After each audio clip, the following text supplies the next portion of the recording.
What is up, y'all? It's your boy Nick, and I'm y'all see it on screen, bro. Right here. Y'all see it on the screen. Y'all see it on the screen. Y'all see it on the screen. Or maybe it's full screen. Who knows? Like I said, like I don't even be knowing by the time until the time I start to edit. But look, y'all see on screen.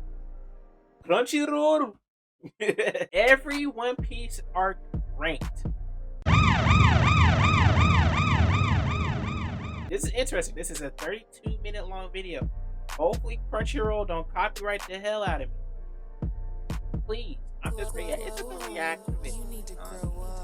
You know what I mean? This is the 100 chapters celebration. And yes, this might be an anime Sunday, or it might not. Who knows? Either way, I did it, so y'all know what it is about. It's anime regardless. But 1,000 chapters, we saw it. If y'all haven't read the 1,000 chapter of One Piece, it is free. It is free. You can go read it right now. You know what I'm saying? Go ahead and read it, bro. It ain't a sponsored video, so don't worry about it. You know what I mean? But go ahead and read it, bro. But 1,000 chapters. It's a celebration. Ichido Oda, thank you for all your hard work that you have provided us for over, how much he said, 23 years? 23 years? I am literally the same age as this whole art, this whole thing, bro. That's crazy. Just think about that. That's crazy. But look, like you said, I like One Piece. This is basically all nostalgia points at this point out here. For me personally, a little big backstory on how I got into One Piece. So basically, I started out watching One Piece just like everybody else, like on Toonami, you know what I mean, or 4Kids and stuff like that. I think 4Kids. I don't know. You know, I watched One Piece, you know, on television just like every American kid, you know what I mean. And I ain't gonna lie to y'all. It was a point in time where I almost dropped this series. Actually, I did drop this series, to be honest with you. I ain't gonna cap to you. I definitely thought it was boring. At the time, I thought it was boring. I was watching the dub, which ain't no. Hey, look. Don't get offended. You know, dub voice actors. Look, it ain't y'all fault. You know what I mean? It just, I don't know. Something about it was off. It just didn't seem right. Didn't seem right. I stopped watching it. Honestly, I don't remember how I got back into it. I think it was.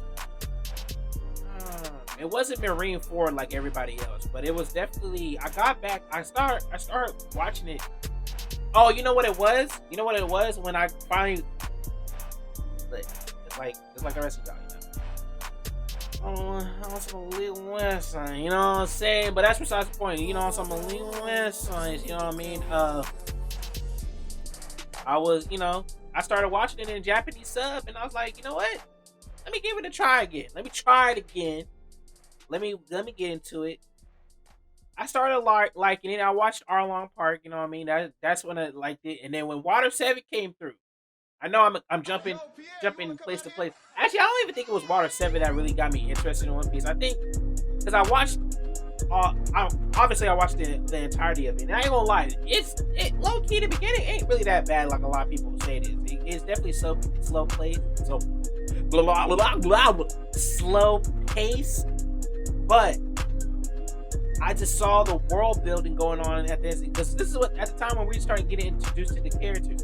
Honestly, to be honest with you, what really kind of started to sell me is the I forgot the little arc where we got to go get when Chopper got involved into the team. I forgot what arc it is, but y'all know when I guess this is spoiler alert. Y'all know when, you know, was it Nami got sick or whatever, and we had to go, you know what I'm saying, they had to go save Nami, you know, go to Dr. Rin, you know what I'm saying, go, and Luffy got to climb that bro. First of all, that was the first inkling of me knowing that Luffy was a real ass, you know what I'm saying, he was one of the realest niggas of all time. This man stood up there and climbed a whole ass mountain, freezing, to make sure he can go save Nami, go make sure he can go help Nami. That was one of the most really, that moment there solidified as Luffy being one of the most realest niggas of all time to me, because he went far and length to show you that yeah, I'm actually trying to become Pirate King, and I need everybody to be like the reason why like the people that are so loyal to him, because he'll go beyond, and he'll go above and beyond to help his Naka. That's a real, you know what I mean, and that's the arc that really got me into it, back into it, and then once Water 7, Marine Ford, all that stuff that's in between. Not even Water 7. I'll say even before that. Whatchamacallit, the fight with Rob Lucci and all them. Like, bro, that like what was that? What was it called? Was that the one when they saved Nami? I forgot what it's called. But look, I'll probably put it in there, whatever. A little picture. But y'all know when Luffy fought Rob Lucci, that whole little arc. That was I forgot what that arc was. That's actually when I was like, okay, this series might be fire. You know what I mean? Him going against Rob Lucci and them going to save Robin, all that. Yeah, that wasn't Marine Ford. That was before Marine Ford. So I forgot what it was called, but that's the arc when I was like, okay, yeah, this started getting some real stuff. And then after that, it just got better and better and better and better. And then we got to New World.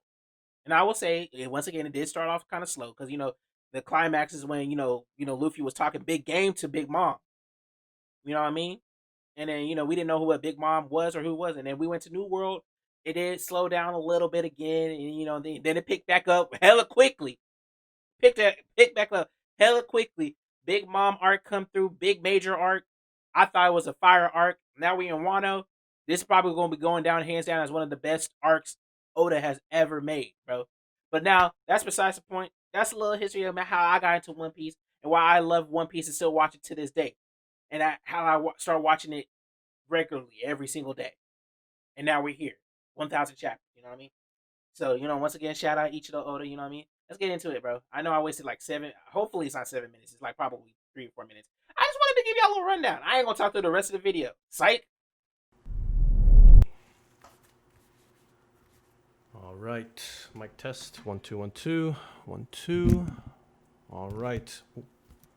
One Piece arc ranking. Let's do this. One Piece, created by the Lord and Savior Eiichiro Oda Sensei on Weekly Shonen Jump, July 22nd, 1997. It tells the story of a rubber boy who will become the king of the pirates. Meeting cool, fun, and ever so lovable crewmates along the way, they set sail the many seas to find the greatest treasure of all time, the fabled One Piece. After the manga came, the One Piece anime series, produced by Toei Animation, started airing on October 20th, 1999, and is still going strong, with 948 episodes currently, and the manga at a cool 97 volumes. So that was basically me saying that One Piece has gone for a long ass time, spanning many sagas and arcs. And now with the manga hitting the great grand milestone of 1,000 chapters. Which you can read right now. Reading One Piece for about 20 or so years, why not make a One Piece arc ranking? Yes, I, Tim Liu, host of Crunchyroll, and some guy will go through all 30 canonical arcs and rank them. Canonical meaning arcs that are both in the manga and in the anime. Now, I will be spoiling little bits and pieces while I talk about these arcs, so you were warned. If you disagree and want to fight, I will be in the comment section, so let me know. And we making a whole video. Discuss. If you agree, though, let me know too, so I can comment. And we might agree. Hell yeah. So, without further ado, let's begin the One Piece arc ranking list, starting from 30 all the way to 1. Number 30, Romance Dawn arc. This is the beginning of it all, and don't get me wrong, it's a good arc, but it gets so much better from here. Honestly, this placement doesn't even mean that it's the worst arc in the series, but it's the start. For me, it's like the great-great-great-grandfather. And ain't nothing wrong with that. So that the other arcs can take the other 29 spots, But I do have to give a quick shout out. Zoro's introduction and his 3-sword stance, 2 in his hands and 1 in his mouth, that definitely hit me different as a child. Now, I ain't gonna lie to y'all. Some of y'all be tripping, bro. I had to say this, bro. Some of y'all be tripping, bro. Tell me why I saw this meme of... They were talking about Zoro's stance, right? And they were like Zoro's next stance when he does 4 swords. The man had the regular 3 swords, right? Tell me why, for some reason, I knew this was gonna be on some sus stuff. This man turned around, had a whole his bro had a whole blade betwixt his butt cheeks, bro. I was done after that. Y'all really try to ruin one of my favorite characters off of this show, bro. Zoro really a real one, and y'all try to make him awesome. Don't disrespect him ever again like that ever again. If I see that again, I'm gonna find out who I might put it on. I might put it in here or whatever. It might be playing. Bro. That was disrespectful, bro. Don't ever do that, bro. Child. Gotta say, I remember when I was a little kid, I was watching the scene, and Luffy's running around trying to find the swords, and he sees the 3 katanas, and he's like, "Oh, how is he gonna wield 3 swords?" That's what I was thinking too. I was a kid, I was like, "Zoro, how you gonna wield all 3 swords?" And then bam, the absolute mad lad did it. Now it seems normal to see Zoro, Yeah, it's got the 3 sword style, but I had no idea that was a thing, so that was a shock, I have to say. So yeah, great start to the One Piece series, honestly. Good job. 2 thumbs up. Number 29. Zoe arc. I don't know if this is a hot take, but to me, the Zoe arc wasn't my cup of tea. Love the location with the Zoe elephant, quote unquote island, and great character designs too. Love the Neko boss, Neko Mamushi, and that gorilla with the suit. Fantastic. I always love One Piece gorillas. I do have to say I'm a little disappointed by the fact that the world of the Minx was all destroyed. I understand it was for the plot, Jack coming in and destroying it all, and so they have like they're in hiding, but to me, I just didn't get that amazement, nice world building for the Mink Island. Also, spoiler, Sanji leaving the crew and the reveal of that fact was paced really weird for me. Like having Nami cry about Sanji leaving and then just glossing it over, and then after like a whole backstory of the Minx, we get back to what happened to Sanji. I don't know. That's weird to me. Number 28. I'll give you Fishman that. Island arc. This is the first big battle for the time skip Straw Hats, and but honestly, didn't really hit the spot. There are parts I really liked. A lot of the mer people characters. I agree with this. This definitely was, like I said, when we got to New World, this was the first thing that we got into. Honestly, you don't really remember that much from it. The Fishman arc was kind of trash. I ain't gonna lie to you. I'm not gonna lie to you, especially after we had got this is like the first major arc from the New World. And this is like, I don't know if this was this one was absolutely trash. This felt like a Shippuden moment. I ain't gonna even cap to you. This definitely was like a Shippuden moment for me personally. It was just like, I didn't really care for it. The fight against Luffy and that shark dude, I mean, it was cool. It was cool. I think that was the first time we got to see like a new version of the Gear Second, but other than that, I'm just like, or was it? No, it was Gear Third. My bad. My bad. Was it the first time we saw Gear Third? I think so. I think that's the first time we saw Gear Third. It was like, I guess. Yeah, I agree with them on this one. The designs like King Neptune, no Fukaboshi, Shiarli, and Hoei. What I wasn't too hot on was the villains. It makes sense because we have to see how powerful the time skip Straw Hats are, so I guess the villains have to be kind of defeated easily, We got to show how strong they are for the new world. Yeah, I feel like it was very trash. All that, but regardless, I felt like the villains could have been stronger, but Jinbei was cool, and the Ryugu Castle was really cool. Great design. The dealing with the discrimination of the Fishman, let's just say it was done. They did it. They tried. Moving on to number 27.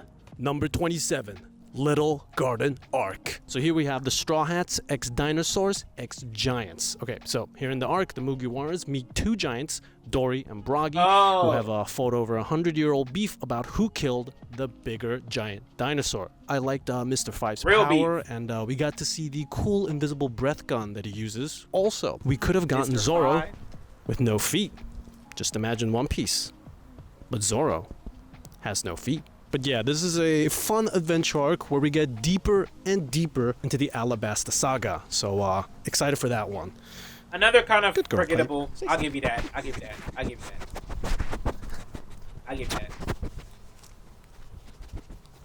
What's going on? Nice.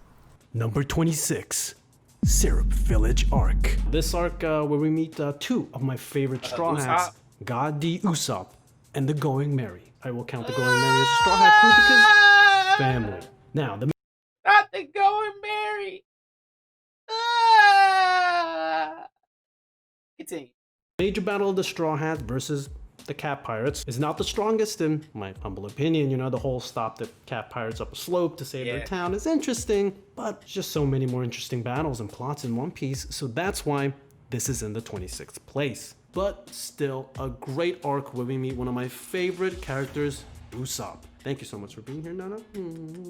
Love you, Nana. What a cutie. Isn't she a cutie? I would not lie though. The The dude Number with the 25, blade fingers, he was Reverie kind of arc cool though. or Levelly arc. His design was. Short and sweet section after the Whole Cake Island arc, Yeah. where we get some in-depth lore and good world building about the One Piece universe. Some of my favorites are the who is that guy with the black silhouette, and what the hell is up with that big straw hat. Also, we get to meet some of the revolutionary fighters, the generals, and yeah. I don't know. Okay, it depends on what he puts above this. Because low key, the referee arc, low key, not. I feel like it's more story. It was more, like you said, more due to the story. I really liked it. I ain't gonna lie to you because we got to we got introduced to a lot of old characters that were from the series, a lot of new key players. You know, we got to see a lot of like scenes, a lot of the behind the scenes of stuff that's going on while we're going through the Big Mom transition to Wano arc type of shit. You know what I mean? Like I feel like it was a good like transition type of like little mini arc. You know what I mean? And plus, technically, it ain't really over, to be honest with you. So Yeah, this arc also contains two of some of my favorite bits about One Piece. One is seeing old characters we love and having them reminisce about the good times with the Straw Hats. Never get tired of that. So examples of that is Kobe shedding some tears for Luffy and the princesses getting together to form a Straw Hat club. It's cute. The second favorite bit is whenever the crew gets a new bounty, and we get to see in this arc Luffy's new bounty, and we are also reminded that Luffy cannot count. 24. Logtown arc. Personally for me, I'm a big fan of anytime there is a training or a gear upgrade arc or section in any anime or manga. This one, interesting and good stuff where we see all the crew members taking a little break, going into this pirate town, you know, where Goldie Roger was executed, and seeing the sights, buying some stuff, having a good one. Actually, the only people that get new goods are Usopp and Zoro, and I think Sanji, he gets the elephant tuna. I'll count that as a new gear. Love when Usopp got his little goggles that he got. In the manga, you only see that in a little special SBS with Oda showing you the unreleased scene, and in the anime, you actually get to see Usopp, you know, visit this weird little store where he buys the goggles. Honestly, this arc made it 24th place thanks to that scene where Zoro gets the cursed sword, Sandai Kitsetsu. That classic Zoro moment where he nearly cuts his own arm off to prove a point. Classic Zoro stuff. He's such a real one, bro. Zoro list, this would definitely make it in that list. Easy. Also, meeting Smoker, who Smoker as a character when I was a kid reading this. I feel like, to me, Oda really, and this is one of the things I just don't understand why people don't really like this show, and why I feel like I was misled. I was misled. My own ambitions and me just being like this. I'm glad that I'm like, to be honest with you, I would say out of all the series that I have dropped and try to go back into it, I'm really glad that at a young age, mind you, because I was still, you know, I think I stopped watching it when I was like that little kid, and then I got back to it like when I was in junior high, like the late tail end of junior high. So you know what I mean. I'm glad I got back into it at the time that I did, so that way I ain't had to rewatch all this. You know what I mean? Because I ain't gonna look. I get people's gripes when they said it's too long. That's always I feel like that's really the only problem with it, to be honest with you. A lot of people, there'll be some people here and there be like, well, there's not likable characters, which is cap. I doubt that's hella cap. Hella cap. Same thing with Black Clover. I know this has nothing to do with Black Clover, but I'm just saying, like, y'all, look, Black Clover, hey, y'all see it. Y'all keep on talking. It's okay. Y'all say they don't got lovable characters. That's on you. You know what I mean? It's to each your own.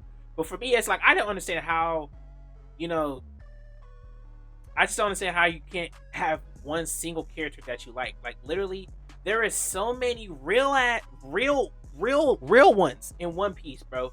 There's so many real ones. Like I feel like unless you have to be a non-real one to really like not like any character in One Piece. Like to be honest with you. Literally everybody in the show, there's a bunch of real real ones. I'm trying not to say the other thing that I really want to say, but you know what I'm saying. There's a bunch of real ones in this show, bro. That's just all I gotta say. I aspire to be just like him and wanted to Smoker smoke too. two cigarettes, Smoker's two cigars cool. at the same time.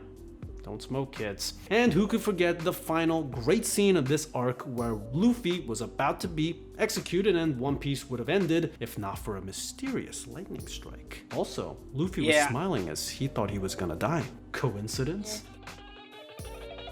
Plot armor. Number 23. But we'll let it go. Orange Town arc. This is the second arc of One Piece, and we get a nice mouthful. Oh, this is when we get Buggy the Pirate? A nice short and sweet arc with a funny villain who is literally a clown. I remember when I was a kid, I saw the cover for 1 and 2, and you know, in the second volume, it's Buggy and the gang, and I was like, why is there a clown and a circus crew behind him? But once I read it, I was going, hell yeah, there's a clown and a circus crew behind him. 2 thumbs up, One Piece. But yeah, you also get, you know, funny moments like that, but some nice, you know, dramatic moments. I definitely would say Buggy trash, but I feel like Oda. Well, no, I'm not gonna say that because I want to say it, and then it's just like it gonna sound stupid. But I feel like for me, Buggy is in this series for a reason, and not only just for comical relief. I feel like personally, I feel like there's a much more grander thing for Buggy, and I might be, you know, what I mean, I might be looking too much into it. Buggy Loki could just be just straight up just comical relief, but I feel like there's more to Buggy than I think we know.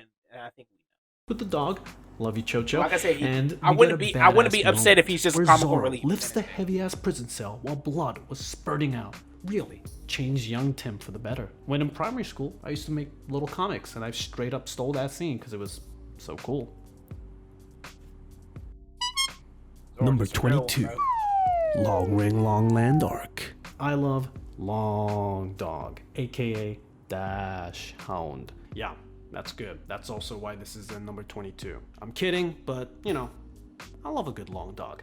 Who doesn't? Now, for the anime fans, you might be confused and even enraged as why Long Ring Long Island is in number 22. For context, I read this arc and I didn't watch it. In the anime, the Davy Back fight goes for like way too long, I feel like. There's way too many Davy Back fights. In the manga, it's a short and sweet 3 matches. We also get a great Zoro moment where he big bros Chopper because Chopper gets sent to Yeah, this was I will lie to you. This was unnecessary. I ain't gonna cap to you. This was an unnecessary arc. At the time, it was kind of cool, but I'm just like, yeah, I could have done without this, low key, to be honest with you. The other team to the Foxy Pirates, and he told them to man up. It's a really good scene. I love when Zoro is a big bro to little bro Chopper. That's but my boy also Chopper, some bro. other good bits. We meet Aokiji, one of my favorite One Piece sir. characters and favorite Marine, and we start to bubble up to the legendary Water 7 saga. But we'll see where Water 7 is in this ranking list. Number 21, Whole Cake Island arc. Don't get me wrong, there's a lot of cool things about this arc. One of my favorite things are the character design of Big Mom's kids. Some of my favorites are Daifuku, Amande, Smoothie, and of course, Katakuri. But I do have to say a special shout out to Daifuku, like the bald with the mustache, you know, the facial hair, always a good look, and then all of a sudden he rubs his belly, and then another cool, like, buff old guy pops out, you know? Good design, just 2 good designs put together. And I love the battle between Luffy versus Katakuri, an intense battle where once again the Straw Hats are reminded of the sheer power of the big players in the new world. But what I didn't really dig about this arc was Sanji's backstory. To me, it didn't have the impact as all the other Straw Hats passed. Also, What are you talking about? Bro, Sanji got one of the most tragic backstories of all time. What are you talking about? What? Let me hear his reasoning first. the betrayal of Sanji with Luffy waiting for him, and before that the Sanji versus Luffy was... Listen, to me, Water 7 did the crewmate versus crewmate better, but hey, that's just my opinion. I'm just some guy. Number... Okay, I mean,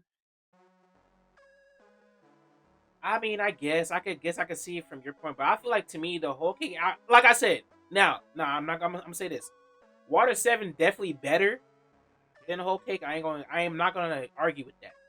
But for you to say that his backstory is not that, like, come on, bro. My man was a whole slave. His dad treated him like trash. You know what I mean?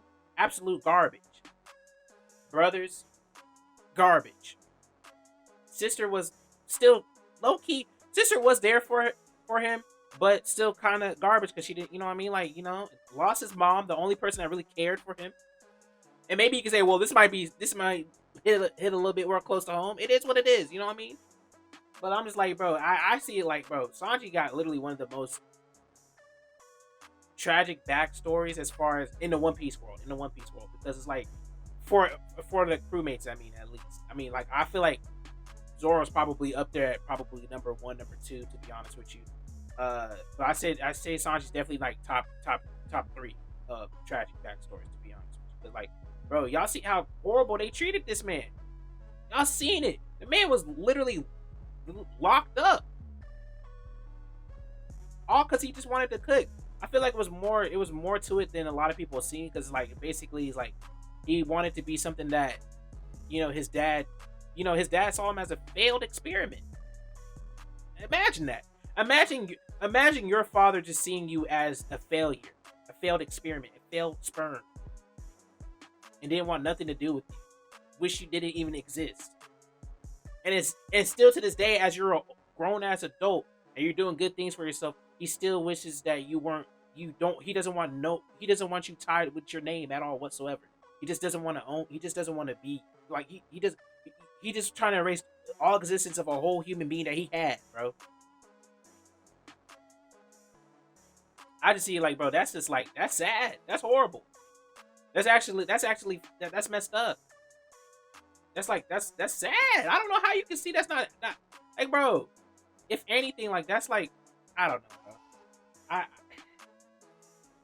learning that on top of, like, Luffy being once again a example. This is another example of Luffy being a real one. The man would not even eat. The only thing that he would eat is something cooked from Sanji. And the only reason why he ate, this is heavy spoilers. I know I probably should put spoilers at the beginning, but there's no way I can go around this without saying stuff. Like, if you're gonna watch it, you might as well, you know what I mean? Like, go ahead and skip through all this. I'm not, you know what I mean? Go ahead and skip through all this. Do it right now. Because I'm telling you, if you're watching this video, there's gonna be hella spoilers. I'm not gonna sit up here trying to censor myself, like, but you know what I mean? But, like, look, we're just gonna move on, bro. Like, but no, that's, I don't know.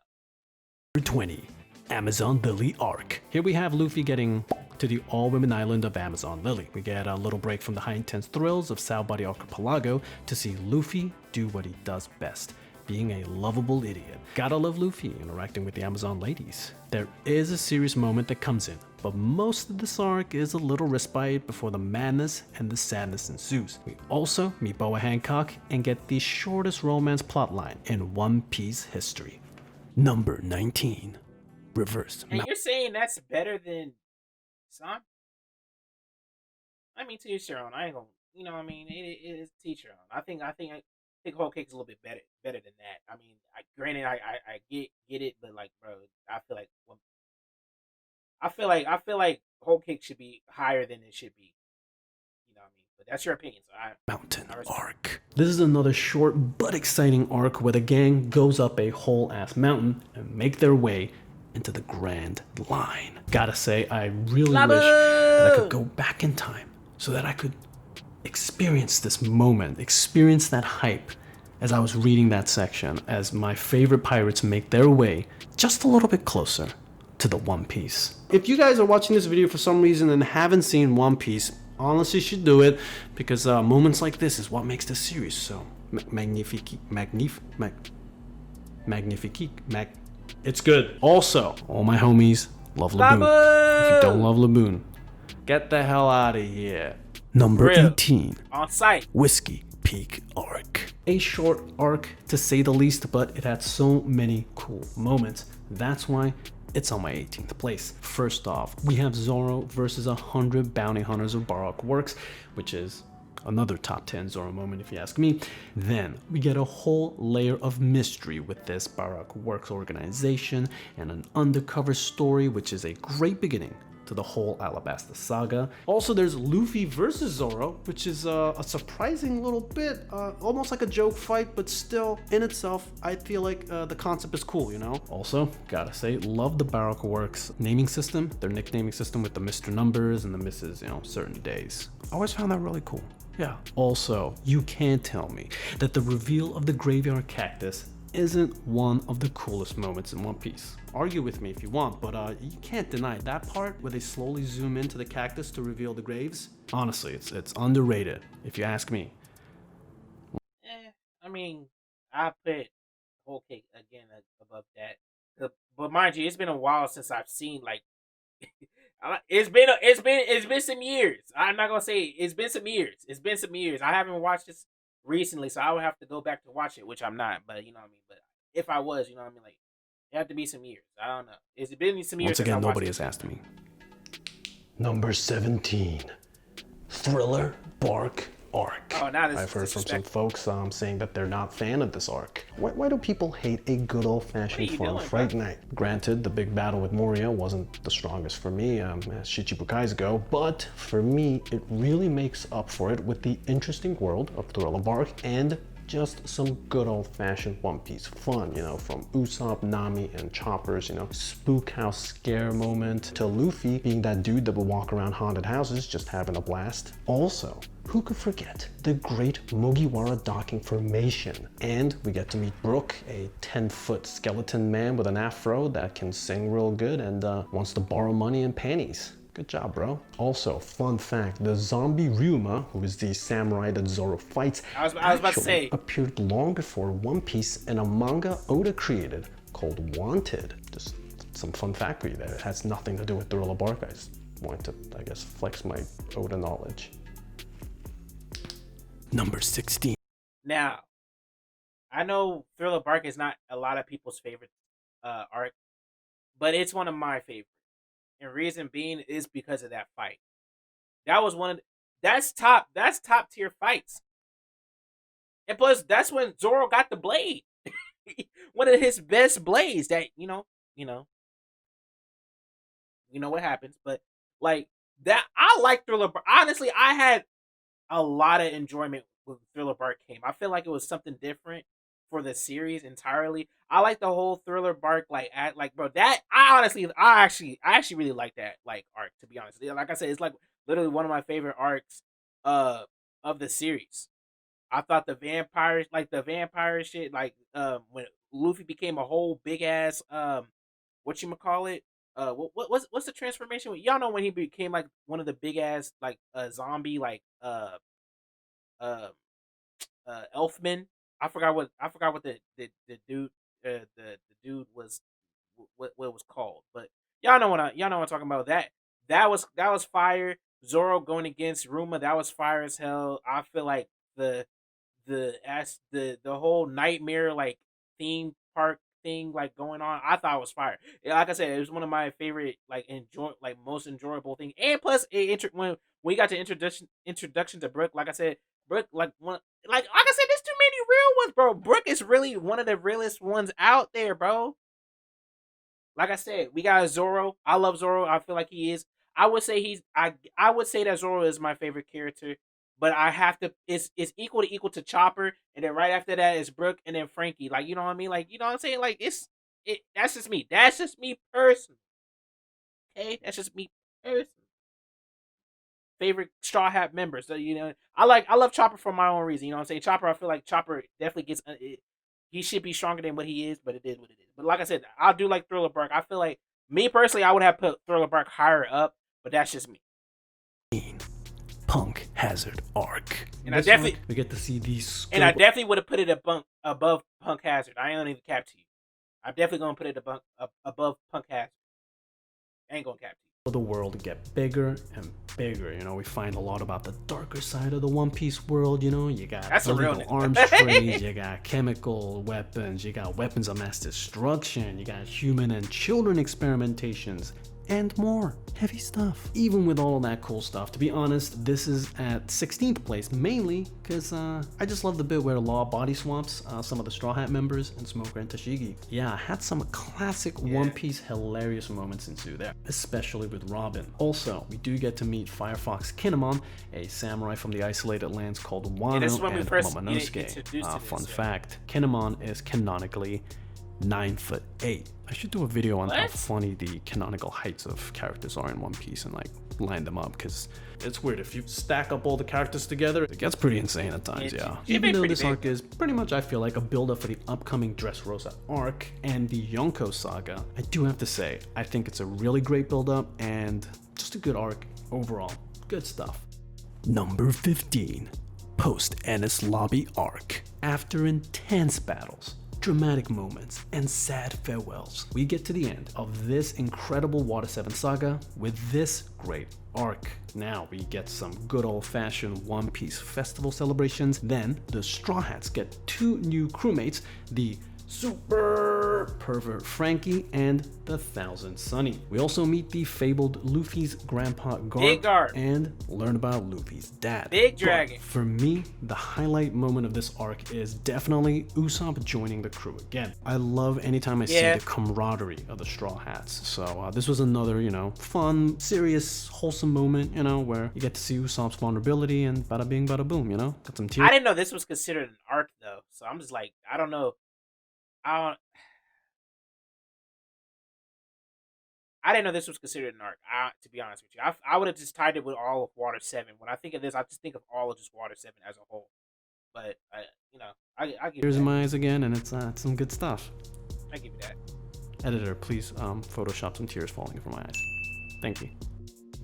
Number 14. What the hell is that? Arlong Park arc. This one is a classic One Piece arc where we learn about the trials and tribulations of Nami. This arc is for me when One Piece went from a fun, light, friendly adventure series to a fun, thrilling, serious, friendly adventure series. We also see some good fights out of every member of the crew. Loved also how Luffy was straight up about to die because he was just being a silly boy, which was shoving his feet into concrete to spin a big sea cow around. What a big brain lab. Now, I feel like most people would put this higher in their ranking list, but for me, it's good. Nah. But there's so much better. I feel like it's a good place right here. I feel like it's a good place. Like I said, I feel like I'm gonna put Thriller Bark above this and move Punk Hazard down a little bit personally. And that little arc that he said, post Ennis Lobby arc, I didn't even know you consider that an arc, but you know, I don't know. I would have tied that all in together, to be honest with you. Well, to Belmare for having one of the sickest haircuts in One Piece history. Your haircut makes no sense. What are you?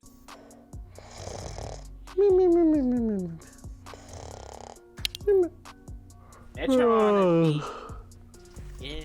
Number 13. Post-war arc. The war is over.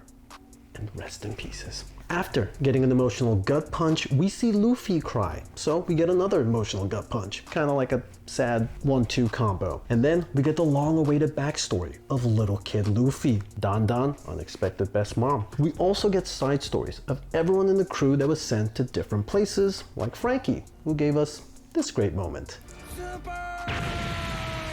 Number 12. Once again, I didn't know we consider that an arc, to be honest with you. I just tied that all together with so okay, I guess. Drum Island arc. Brr. So here is a high intense race against the time arc where this is the one I was talking about. Mysterious fever. Yeah. This arc really shows off a great aspect of the One Piece series. I didn't know what the name of it. I don't like I said, I don't know the name of a lot of the arcs. You know what I mean? I just watched it. You know what I mean? You know what I mean? This is what it is. I know some, but I didn't know this was what it was called. But yeah. This still, y'all know. At least y'all know. I know what I'm talking about, though. Don't get twisted, bro. Don't get twisted. Is, you know, just love it when we see crewmates, you know, love and care for each other. This was a stellar example of that. You know, we have Luffy's horrible way to make Nami feel better, and then him climbing up a whole mountain with his bare feetsies and hands. You absolute madman. Also, we do get to meet my son. Boku wa Doctor Tony Big Chopper. Also, we learned the tragic past of my son as well. And no one seems to care in the series, but I want to know how Dr. Kureha stays so young. Number 11. Yum. Bharati arc. Feeling hungry yet? Well, in this arc, we meet the cool, suave, horny on main chef, Sanji.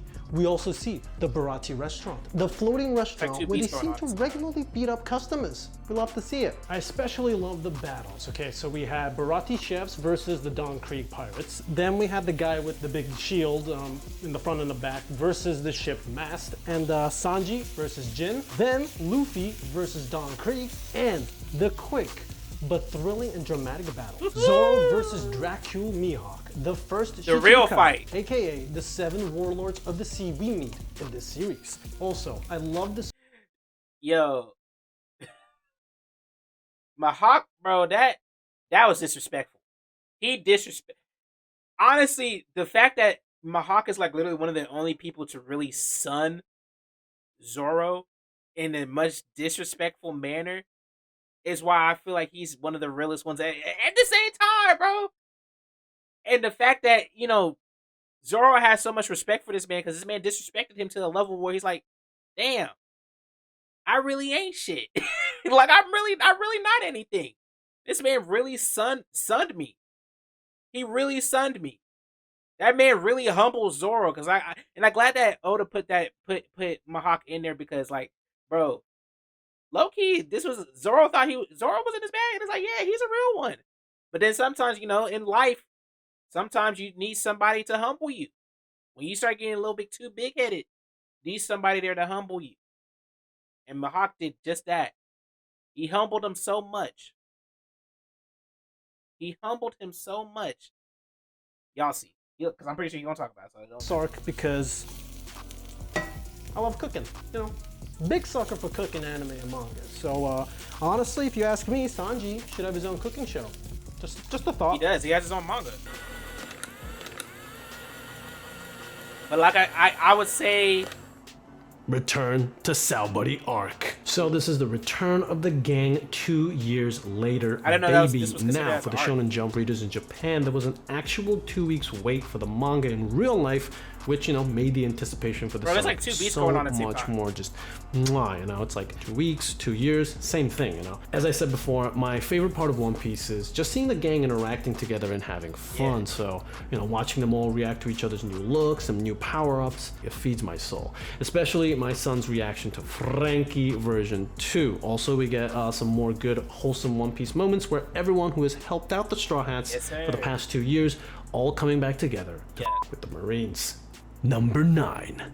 Impel Down arc. Okay, now we One get to the Piece real X Prison one. Break. This was definitely a nice lead up to the Marineford War arc.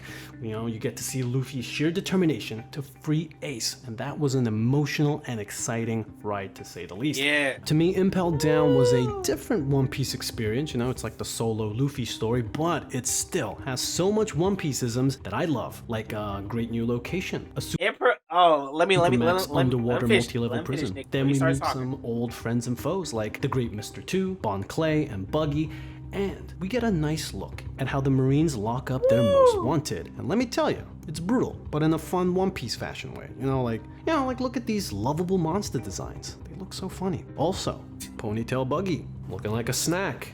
Good job, buddy. Yes, sir. I'm sorry, but I'm gonna have to say it. I know people gonna be like, why he say this word or whatever. But bro, this is when the top 10. This is when we start getting to real nigga moments. I'm sorry, I had to say it. It's just too much. These are when the real nigga moments start to come, bro. Imperial Down is just a teaser. A teaser. I loved Imperial Down, bro. I ain't gonna cap to you. It was just a different experience. Luffy having to go against the warden, and the warden once again. You started getting a little big headed. You need somebody to humble you. The warden humbled him, but Luffy respected that man, and then proceeded to whip his ass. You know what I mean? This is the top 10. These are when this is the real argument.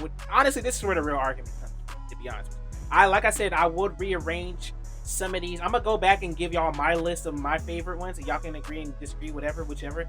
But yeah, Impro Down, I ain't gonna lie to you, bro. It's one of the real. These are the starts of the realest nigga moments. And I'm gonna tell y'all this right now. Brace yourself, because this is when the talking's really gonna happen. You know what I mean? So expect some pauses, bro. I ain't gonna cap to y'all. Do I just not know? I'm not gonna be able to hold back. Is that what the problem is? Number 8. Saobody Archipelago Arc. Archipelago.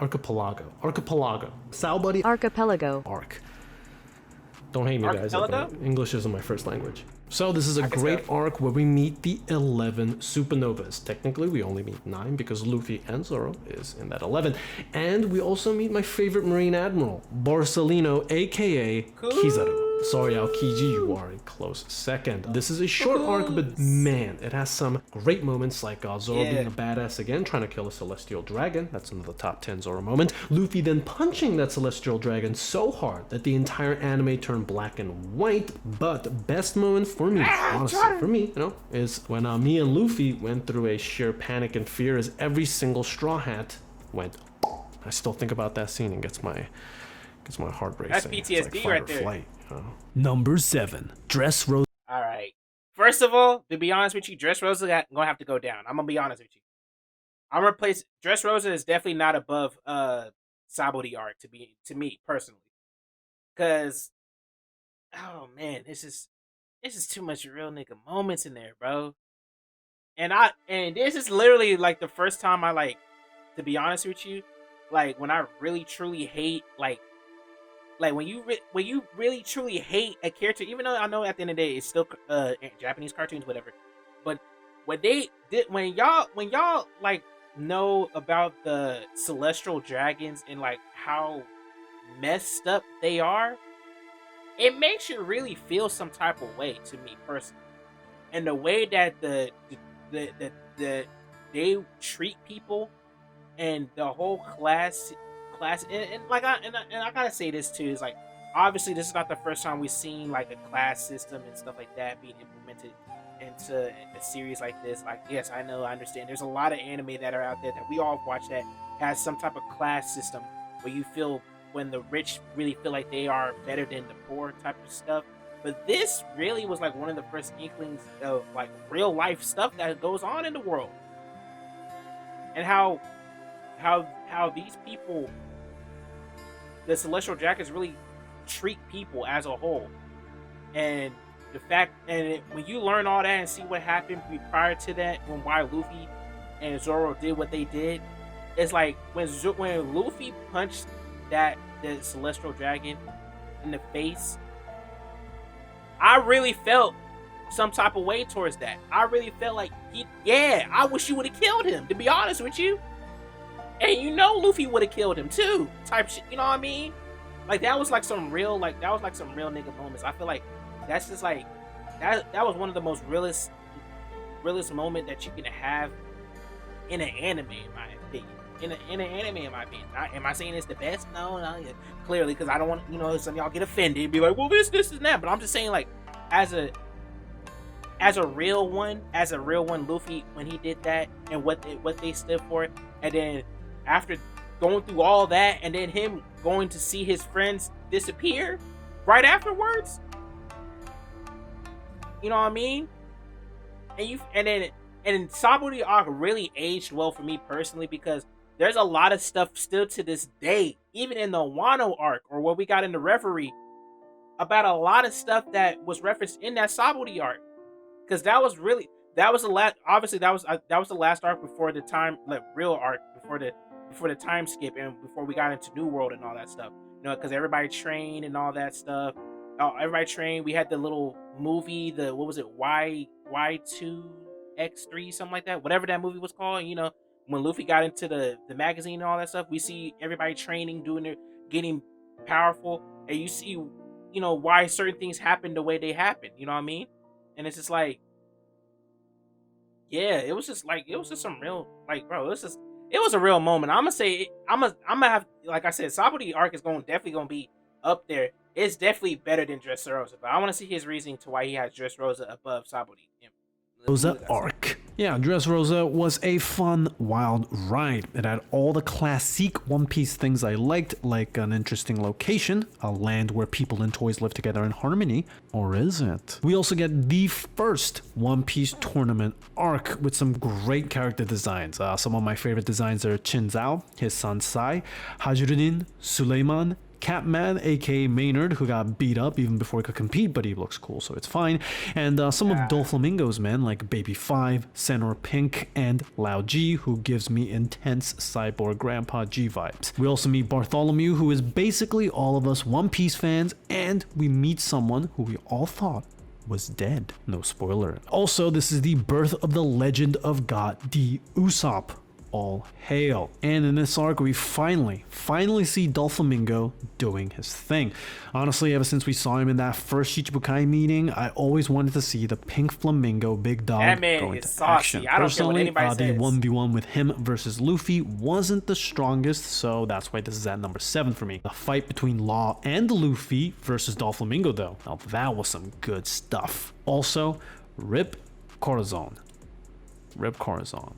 I mean, yeah.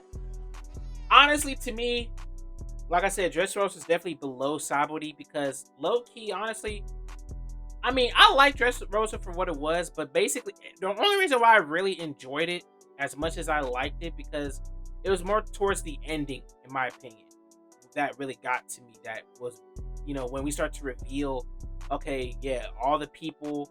And yes, spoilers again. Like I told you, we're doing this. I'm not trying to filter. I don't give a damn what they, you know what I'm saying? They got it, we not as big as them, you know what I mean? So like, it is what it is. But like towards the end, y'all know, you know what I mean? Like fucking finding out that the toys were actual humans and all that stuff, and people getting controlled, manipulated. We the little elves, I forgot what they're called. What are they called? Y'all know the little people. Their whole backstory, that was cool. I ain't gonna lie to you. But other than that, like the fights were, I would say, weren't the best, to be honest with you, because I will say that Doflamingo versus Luffy fight was good. Don't get twisted. It was good. But it wasn't the best. And I feel like a lot of people will, I would agree with anybody that has that same sentiment, because I feel like a lot of people feel that same way. Personally, I thought the PK, what's this dude's name? The PK dude, the PK and versus Zoro. I thought that was a little bit better to me. To be honest with you, I think that was one of the better fights. It was one of the better fights to me personally. But yeah, honestly, to be honest with you, like I said, the fights were kind of like they were like it was what it was.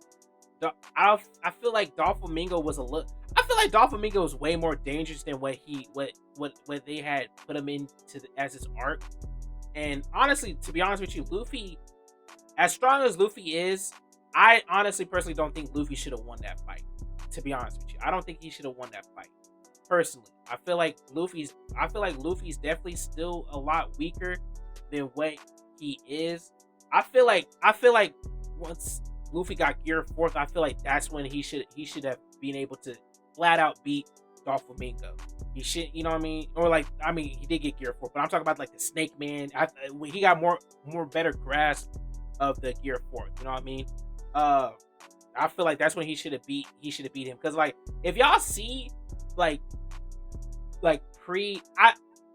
it's interesting to me to see it, because like at first we saw like, before we go to the new world, all the new world arc stuff, like old Luffy was low-key running through all the villains, to be honest with you. Other than I say Crocodile. I feel Crocodile definitely was a tough opponent for him, but other than that, it was like low-key he was running through all the villains like really easy, which was rightfully so. And then we get to New World, which low-key it should be that way. It should be that way. When we get to New World, we come to the fact that Luffy low-key should not be winning any of the fights, to be honest with you, against a lot of the people that he's going against. You know what I mean? Caesar Crown, that makes sense, because Caesar Crown, he weak as hell, you know what I mean? And plus that's on him. But like, you know what I'm saying? Everybody else, like, he should not be winning no fights. The one against Katakuri, as much as much as I loved it. Me, just like a lot of other people, I feel like Luffy should not have been beating Cod Curry. Just to be honest with you, Luffy's still not strong enough. Still not strong enough. Like, you know what I mean? He's not that strong enough, and it has to get to a point where he has to get strong enough to be able to beat. You know what I'm saying? He has to be able to at least compete with like Kaido and Big Mom and like Shanks and all them, bro. And I don't like we know that he's not ready for it, but it's like I feel like these it like the power scaling right here is starting not to really make that much make that much sense. But I don't know, man. I don't know. Maybe I don't know. But other than that, like I said, Dressrosa for me personally. Other than them, like really escaping, I really like the escape scene from this from this arc personally.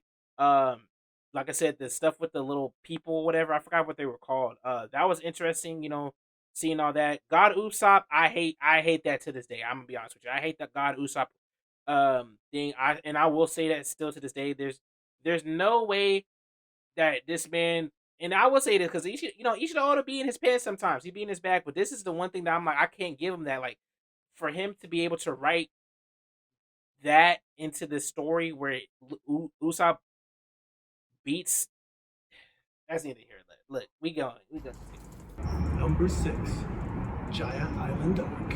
Hell Jaya. yeah, Jaya Arc. Love me some Jaya Arc. This is high up on the list because one, it leads to one of my favorite arcs, and it's just a good dang arc. It also has one of my favorite non-Straw Hat flashbacks, the story of Nolan the Liar, and it lays a great groundwork for the mystery of the land in the sky. That moment where the ship falls from the sky and the giant shadows show up really got me curious. Also, the two monkey boys, Mashira and Shoujo, are some good One Piece designs. Okay, so this is a really specific favorite moment for me, but when Nami told Zoro and Luffy to resist their urge to start a bar fight, and then Luffy and Zoro holding back from beating the shit out of Bellamy and his crew because they promised Nami, was another classic One Piece wholesome. Yeah, Bellamy, he can go kick rocks, bro. I honestly don't care for him whatsoever at all.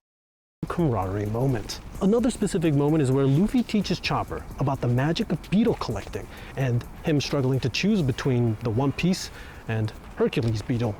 Good stuff.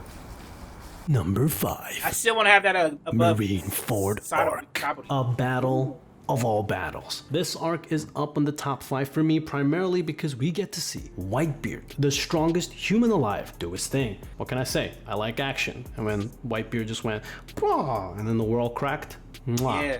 delicious. Spoiler alert, but Yeah. Rip Base. Rest in pieces, buddy. Number 4, Alabasta Arc. Number 4, we have Yeah, nah, I'm not agreeing with that. I don't think I could put Alabasta above Marineford, to be honest with you, because I feel like Marineford is very pivotal for a lot of newer One Piece fans or people that got into the series because of that. I feel like honestly, and you could. I think these are facts. I feel like that's when a lot of people really. That's when One Piece took the hell off. I think that when Marineford arc came up, I think that's what made it take off, in my opinion. Yeah, keep it 100 with you. Keep it 100 with you. Now, like the previous one that he mentioned, the Jaya, I don't even like, to be honest with you. Yeah, I mean that moment with him and Bellamy, because I don't mess with Bellamy at all. I forgot he was even a character in One Piece because how much a trash person he is. But other than that, I don't know if I could put that above Sabo the arc. I don't even like, to be honest with you. It's not really a memorable arc to me personally. Um, so that's why I don't feel like that should. I wouldn't even have remembered to put that in there, to be honest with you. But yeah, Marine Ford definitely up there. It's definitely. I feel like it's top two, in my opinion. In my opinion, I feel like it's top two, top three, not three. You know what I mean? Like it's definitely up there for me because I feel like that was the pivotal part of when people really started to get into One Piece. There were so many things that happened there. You know what I mean? Like Ace dying. Sorry, spoiler alerts, my ass. Like, bro, if you, it's like at this point, I don't care. It's like for me, if you don't like. if you gonna make the excuse that it's too long to watch, and you're not gonna watch it anyway, so I'm gonna say it regardless, bro. Plus, I already said it previously. Spoiler alert! I don't have to say spoiler alert every time I say something, bro. I'm tired of it. You get one spoiler alert, and you know that I'm gonna spoil for the rest of the thing. But Ace dying, Luffy Luffy seeing his brother die in front of him. You know what I mean? Uh, Whitebeard dying, the whole crew going dismemberment, Whitebeard getting betrayed by, certain people. You know what I mean? We're seeing, the all out battle, big war, people, everybody from Imperial down getting there trying to their sole mission to try to get Luffy there to save Ace. That was just beautiful. It was just beautiful. Absolutely amazing. We seen Marco and everybody going through it. Like we seen Whitebeard. Honestly, if Whitebeard was healthy, he would have mollywopped all three of them. All three of them. Actually, all three of them, bro. Wipe all three of them, bro. Like that's neither here or there. But we seen Whitebeard die, Ace die, Jinbei being a real one, saving him, Jinbei and um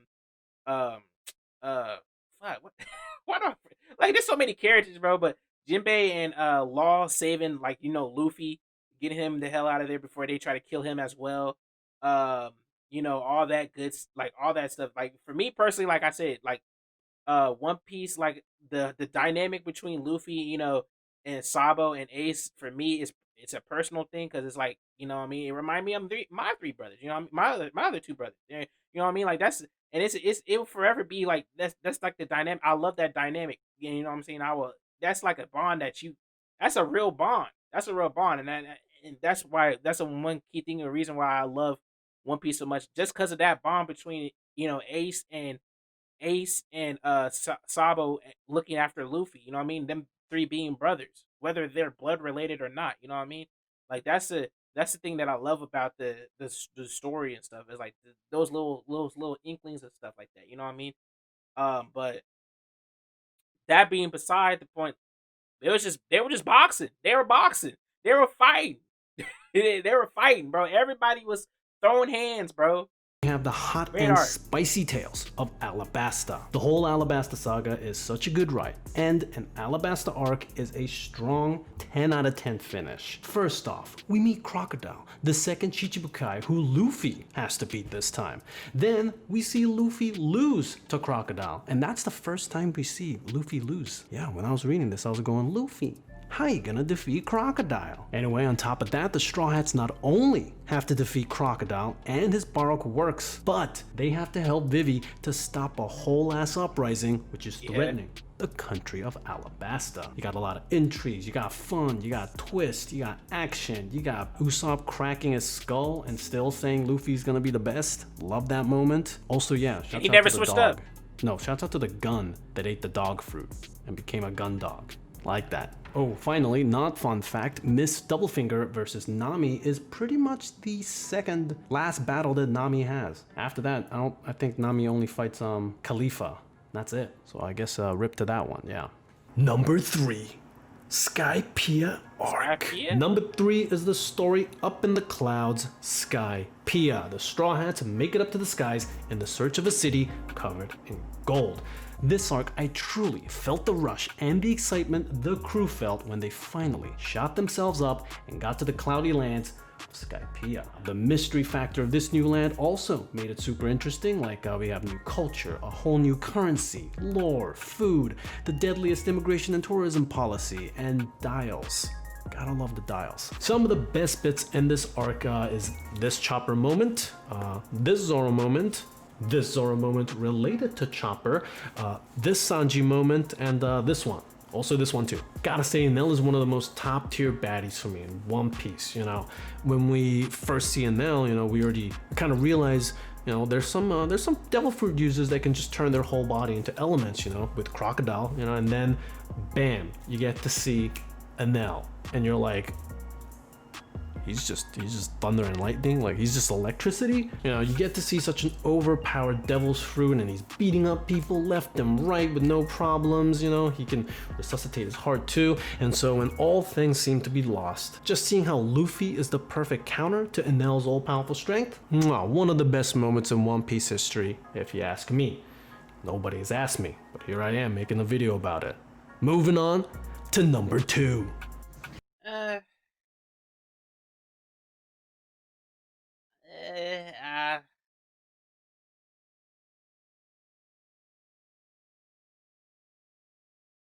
nah, I think I'm gonna put Marineford above that. To be honest with you, Skypiea definitely was a good arc. I didn't, but I'm gonna be honest with you. I didn't really care for the Neil guy. I didn't really care for him, to be honest with you. That's just me though. That's just me. I didn't really care. I didn't really care for him as a villain. I mean, yeah, he was cool and all, but I didn't really, I feel. I don't know. For me, it didn't really feel like it didn't really feel. I didn't really feel anything for Skypiea, to be honest with you, other than like some of the adventure stuff that they did in it. But like I said, I will say this though. Some of these arcs, it has been a while since I've seen it, so I only remember the best of the best. So that's what I'm basing it off of. But like, granted, I feel like I guess if I would rewatch it, I would probably agree with him. Maybe I don't know. I don't know. I feel like for me, if I don't really, I don't know. I don't know. But Skype is definitely top 10. But I don't think I put it above Marineford, or I don't think I put it above Alabasta either. To be honest with you. Number 2, Water 7 arc. Okay, Yeah. we're making a splash with tsunami waves and tears with the Water 7 arc. Not only is this the lead up to my favorite arc, but it's so good in its own right. There's so much to love with this arc. First off, you got the setting of Water 7 itself. It's so much fun. I love the Venison spell. Very beautiful. Water 7 just has that good One Piece New Land excitement. I wish this was an actual thing. I wish this was an actual place. Like I said, Water 7 is definitely top 2. I ain't going to cap to you. Top 2. Top 2. I just I ain't gonna feel cap like Luffy getting excited over the new foods, the smells, the sights to enjoy. But it isn't all fun and games though. In this arc, it has some of the My man most is serious naked. moments involving Usopp, 200 million bucks, Yeah. and the going married. These moments had me on the edge of my seat, and just felt like my heart was being torn apart during Usopp's apology to Nami and when Luffy fights Usopp. All these moments are so good, but I don't even get to the twists and turns with Robin's betrayal and the reveal of CP9 and more betrayal. Also, we get Luffy stuck in between buildings and Zoro head down ass up in a chimney. Then we get the And then coolest Nami Sanji comes through. moment in One Piece history. First off, Sanji looking like a snack in his orange button-up and waistcoat, kicking ass train carriage by train carriage. Also, why don't we have more chef-themed battles with Sanji? Sanji versus Wanzi is one of my favorite One Piece battles. This was kind of We funny. I ain't also gonna cap made you. Frankie, and our ears are blessed with one of the best songs in One Piece history. Speaking of the best songs in One Piece history, maybe I'll do like a ranking of the best One Piece openings. One Piece song got really good openings, so I ain't gonna cap to you. Because literally, one of the openings that they had spanned across almost two arcs. Y'all know what I'm talking about. They had that same damn opening for almost 2 to 3 arcs, bro. I'm like, bro, when are they gonna switch it up, bro? One Piece really lacked in the opening department. I ain't gonna even cap to you. They don't even do closers, but That might be fun. Yeah. And finally, we have number 1, Ennis Lobby? Lobby arc. What could I say about the Ennis Lobby arc that many One Piece fans haven't already said? It's so good. You got the action, you got the character interactions, you got the thrills, you got the drama, and the tears. This arc has it all and some more. So let's break it down. What do we got here? We got Sogeking introducing himself, tricking only Luffy and Chopper. Hilarious. Then we see Enies Lobby, the place where the justice of the world government is served. Then we got an epic battle between 10,000 Marines and Luffy. Then you got Sogeking burning the world government flag and basically declaring war to free Robin. Let's continue. Then you get the big ass battle between the Mugiwaras and the entire CP9 crew. Then we get Robin's backstory, which kills me every time. And if you thought that was it, we get to see so much. Cool new abilities like Gear 2, Gear 3, you got Asura, you got Diablo Jambe, some good stuff. Then once the hard battle is fought, we get one of the saddest moments in One Piece history. Many people have said it, but seriously, it needs to be said once again. One Piece is so good, you end up crying over a ship, bro. Rest in peace, Going Merry. Oh, and I haven't even talked about how much I love some of the character designs in this arc. Funkfried, my favorite Jabra. Seriously, Jabra is a slapped-on character who looks cool as hell, and I aspire to look like Jabra one day. Yeah. But yes, number one, the first place, the best arc in my opinion of One Piece history is Enies Lobby arc. Truly, one of the greatest One Piece arcs, and I feel like a lot of people's favorite. If it's not your top one, I feel like it's at least in your top five, If it's not, let me know. We'll have a nice debate about it, but that is my rankings, ladies and gentlemen. Thank you so much. All right, so shout out to this guy here. All right, so I know y'all are like, damn, I'm tired of you, but we got to get through it, bro. First of all, before we even move on, I definitely would agree. Number one is definitely Enies Lobby. I'm not going to even cap to you. There was just by far too many realist niggas moments in that. And to be honest with you, it was the best one. To be honest with you, there's too many moments. Too many moments. That's when you solidified that the Mugiwara Pirates were probably the most realist ones of everybody in the series. To be honest with you. Nobody else can compete. When they burned down that flag and they asked for war, they didn't want none but war. All they wanted was straight smoke. Everybody, even Usopp. The whole leading up from Usopp, that we started off Usopp, Usopp wanting to leave the pirate group, you know what I mean? Him and Luffy having that whole battle. Everything leading up to Enies Lobby. You know what I'm saying? Talking about him, he wanted to leave, this, that, and the third. Them fighting, them going through this whole thing. Usopp going through his whole little, Sniper King, whatever, little monologue thing that he had going on. Knowing that he, at the end of the day, he was wrong, which he still is, which Luffy ain't gonna say it, but I'ma say it. You know what I'm saying? He was still wrong, but you know what I'm saying? He wanted to make up for it because we all at the end cared for Robin.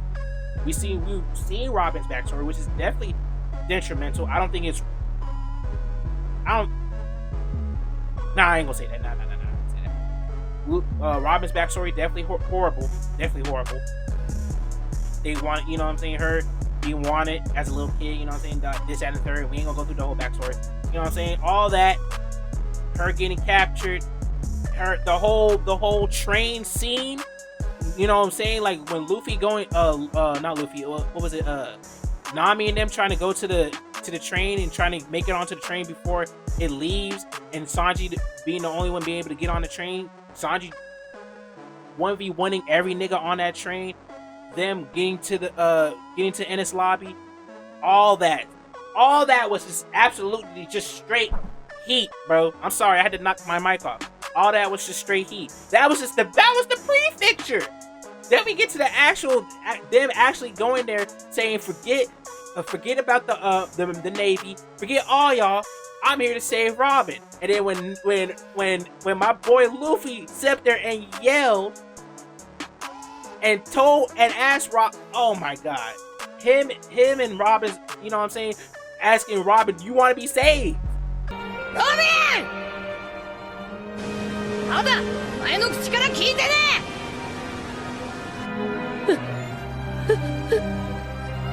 行きたいとイエーイ行きたい私も一緒に海へ連れてって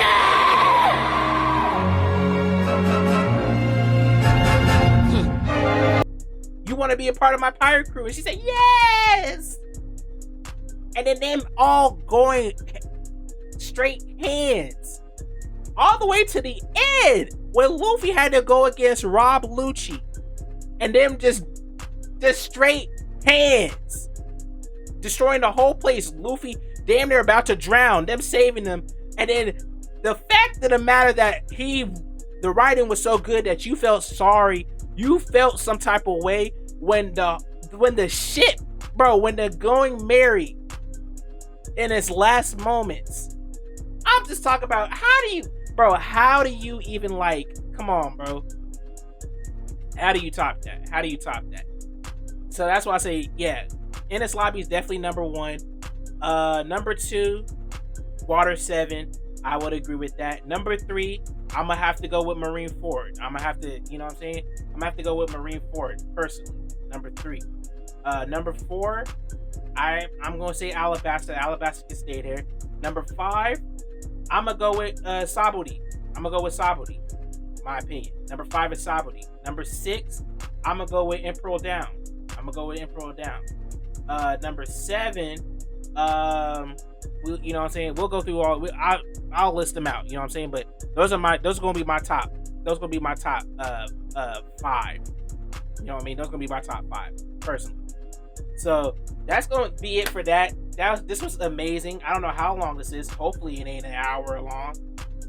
I'm scared to see. Oh, it's an hour and 15. Well, this is a special Anime Sunday. If you stayed through the whole thing, you know what I mean? Let me know down below. I love y'all. I want y'all to know. I love talking about anime. One Piece is one of the greatest animes of all time. I ain't gonna cap to you. Ain't gonna lie. I know people get triggered when you say that, but by golly, anybody say Attack on Titan or JoJo's the best anime of all time, people get butthurt and try to say every other excuse other than that. But look, it is what it is, bro. It is what it is. Like I said, I definitely would say One Piece is definitely one of my favorite anime because it definitely, the way that it changed for me personally, the way that I almost dropped the series and I thought and it would have been an L and I would have been just like y'all and be like, yeah, One Piece trash.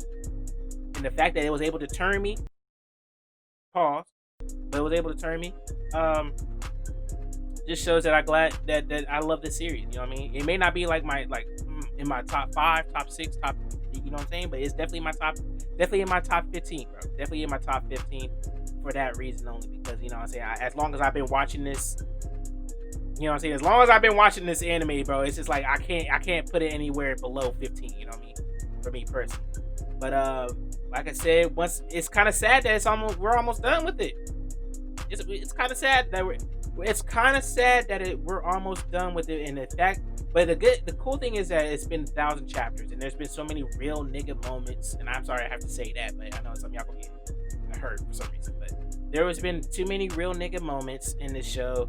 There's just been too many real stuff going on. It's just like, I could talk about this for hours. I mean, I literally have to be honest. Well, for an hour, but I ain't gonna make it any longer though. But look, I hope y'all enjoyed. Leave a like, comment, subscribe. Shout out to Crunchyroll and I forgot this guy's name. Tim Lou, something like that. I'm sorry, bro. I'm sorry. It's been an hour. Like I said, my memories. I have a bad memory. That's why I'm like, you know what I mean. But I hope y'all enjoyed. You know, I hope this gives you some type of perspective of how, you know what I mean, how good One Piece is. And if you don't want to watch this video and you skip some of the spoiler stuff, then, you know, you can still watch the original video. You know, it is what it is. You know what I mean? Like, I just don't want to. I don't really care. You know what I mean? Like, I'm gonna tell y'all spoilers and then, like, you know, because I just like talking about it. I'm sorry, and I can't help myself. And I'm not gonna sit up here and be on some, you know what I mean? Because then I'm not gonna be able to convey the points that I wanted to convey. But Wano might be low key. Wano might take over the #1 spot. We might have to see. Oda's in his bag right now. Oda is absolutely in his bag right now. I wouldn't be surprised after the end of Wano, we will put it at #1. I ain't gonna cap to you. We might have to put Wano at #1 depending on how the rest of it's going. Because right now, Wano's looking at a solid like top 10, but it might be #1. Who knows? But look, I hope y'all enjoyed. I love y'all. I'm at the bit. I'm gone.